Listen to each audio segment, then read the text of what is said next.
I want to touch on one of the things that was mentioned earlier in one of the presentations about our lifestyle today and what we can do in the workplace to improve the mental health of our employees and what our employees can do to improve their own mental health. First thing we can do is recognise how much the world has changed in the last even 5 years. Because it's changed a lot. I heard emails mentioned. You get bombarded with emails in your workplace? It's not only emails. It's pages that sit on your belt. Someone can get in contact with you. It's your mobile. Someone can send you a text. It's your mobile little ring. Someone wants to talk to you. It's your office phone when they ring you direct. It's your BlackBerry when you're out in the field and you can still access your email.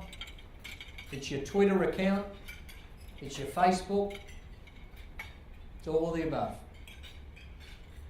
Didn't have half those things 5 years ago. So what are we today? If we're not aware of those things, we're effectively wired up lab rats. And that's, I speak from a position of being a former wired up lab rat.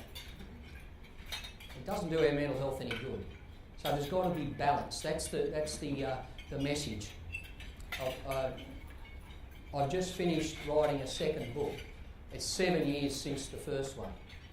The first one was called Broken Open, and that's what happened. It was broken, shared the story, open. It's not my title, but it's a good title. This one's called A Better Life. And life is better, because I've learned some lessons along the way through this illness. It's been the greatest teacher that I've had in this life. It doesn't mean it's all been smooth sailing. I've been hospitalised twice in the last 5 years with mania and the resultant depression after that. But each time I learn a bit more, and I learn that it will pass. Because the mania is actually good fun.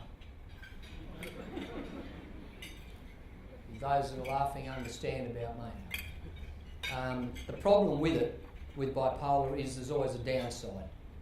If you go up like that, you come down like that. And the further you go up like that, the greater the fall. And so I've experienced some shocking clinical depression. So now the way I manage this illness is to try and flatline.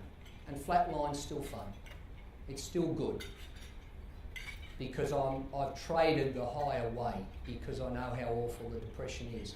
And that comes back to life balance. And that comes back to good work-life balance. Our workplaces have, and this isn't a criticism of employers.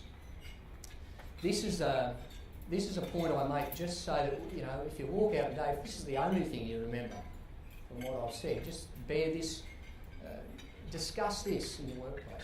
The line between work and home is blurred today. It's blurred. There's no line in the sand where we used to work 9 to 5. We'd Bundy off at 5 o'clock. The rest of the day was ours. The rest of the night was ours, and we went back in fresh and ready to go at 9 o'clock the next day. It's not the reality. We all can take work home, and many of us are expected to. There's an expectation there. If you're not taking your work home, someone else is. Do they get the promotion? It's a myth that Australia is a lazy country, that Australia is all about beer and beach and not doing much. There's still plenty of beer, and the beaches are good, but you saw the figures. We're working longer hours. We're about third or fourth on the list.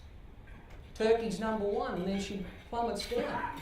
We're working more hours today than most of the world, and factor that into the work we're doing outside work.